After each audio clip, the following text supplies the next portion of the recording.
ಆಪ್ತರ ಜೊತೆಗೆ ಹುಟ್ಟುಹಬ್ಬವನ್ನ ನಟ ದರ್ಶನ್ ಅವರು ಆಚರಿಸಿಕೊಂಡಿದ್ದಾರೆ. ನಿನ್ನೆ ರಾತ್ರಿ ಹೊಸಕೆರೆಹಳ್ಳಿ ನಿವಾಸದಲ್ಲಿ ಆಪ್ತರಷ್ಟೇ ಸೇರಿದ್ದಂತಹ ಸೆಲೆಬ್ರೇಷನ್ ಇದು. ಆಪ್ತರಿಗಷ್ಟೇ ಆಹ್ವಾನವನ್ನ ದರ್ಶನ್ ಅವರ ಪತ್ನಿ ವಿಜಯಲಕ್ಷ್ಮಿ ಅವರು ಕೊಟ್ಟಿರೋದು. ನಿರ್ಮಾಪಕಿ ಶೈಲಜಾ ನಾಗ್, ಸಂಗೀತ ನಿರ್ದೇಶಕ ಹರಿಕೃಷ್ಣ, ನಟಿ ರಕ್ಷಿತಾ ಪ್ರೇಮ್ ಎಲ್ಲರೂ ಕೂಡ ಈ ಸಣ್ಣ ಇವೆಂಟ್ ನಲ್ಲಿ ಭಾಗಿಯಾಗಿದ್ರು. ನಟ ದರ್ಶನ್ ಅವರಿಗೆ ಹುಟ್ಟುಹಬ್ಬದ ಶುಭಾಶಯವನ್ನ ಕೋರಿದ್ರು.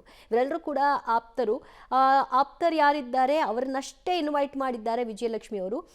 ದರ್ಶನ್ ಅವರಿಗೆ ಸರ್ಪ್ರೈಸ್ ಕೊಡಬೇಕು ಅನ್ನೋ ಸಲುವಾಗಿ ಮನೆಯಲ್ಲೇ ಒಂದು ಸಣ್ಣ ಗೆಟ್ ಟುಗೆದರ್ ಇಟ್ಕೊಂಡಿದ್ರು, ಬರ್ಡೇ ಸೆಲೆಬ್ರೇಷನ್ ಅನ್ನ ಇಟ್ಕೊಂಡಿದ್ರು. ಅವ್ರಿಗೆ ಸರ್ಪ್ರೈಸ್ ಮಾಡೋದಕ್ಕೆ ಅವರ ಕ್ಲೋಸ್ ಫ್ರೆಂಡ್ಸ್ನ ಮಾತ್ರ ಇನ್ವೈಟ್ ಮಾಡಿದ್ರು. ಅದರಲ್ಲಿ ವಿ ಹರಿಕೃಷ್ಣ ಅವರಿದ್ರು, ಶೈಲಜಾ ನಾಗ್ ಅವರಿದ್ರು, ರಕ್ಷಿತಾ ಪ್ರೇಮ್ ಅವರಿದ್ರು.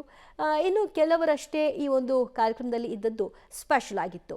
ಹೊಸಕೆರೆಹಳ್ಳಿ ನಿವಾಸದಲ್ಲೇ ಹುಟ್ಟುಹಬ್ಬವನ್ನು ಆಚರಿಸ್ಕೊಂಡಿದ್ದಾರೆ. ಸಾಮಾನ್ಯವಾಗಿ ಅಭಿಮಾನಿಗಳ ನಡುವಲ್ಲಿ ಹುಟ್ಟುಹಬ್ಬವನ್ನು ಆಚರಿಸ್ಕೊಳ್ತಾ ಇದ್ದ ದರ್ಶನ್ ಈ ಸಂದರ್ಭ ನನಗೆ ಆರೋಗ್ಯ ಸರಿ ಇಲ್ಲ, ಈ ವರ್ಷ ಬಿಟ್ಬಿಡಿ ಅಂತ ಅವ್ರು ಕೋರಿದ್ರು. ಅದರಂತೆ ಅವರ ಮನೆಯಲ್ಲಿ ಅವರ ತೀರಾ ಪರ್ಸನಲ್ ಫ್ರೆಂಡ್ಸ್ ಜೊತೆಗೆ ಮಾತ್ರ ಈ ಸೆಲೆಬ್ರೇಷನ್ ಮಾಡ್ಕೊಂಡಿದ್ದಾರೆ.